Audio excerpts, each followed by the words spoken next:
Quite often when you're doing woodwork, you need to make little fine adjustments to your work, so that maybe if we want to take, say for instance, our housing joint and we wanted to make it a little bit wider, we can use a file.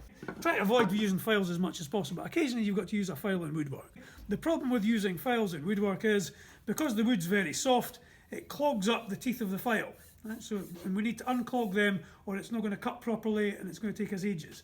To unclog it, what we're going to use here is we've got a card file, okay, and we're going to use that just to brush away and see if we can unclog all the teeth. Now, because if you look at the file, the teeth are they go in an angle like that, okay. It's important that you take the card file and you move it across the file at the angle of the teeth, and you can see that's going to brush them out. If you don't, and you do it that way straight, you're going to file down the teeth of the card file. Okay.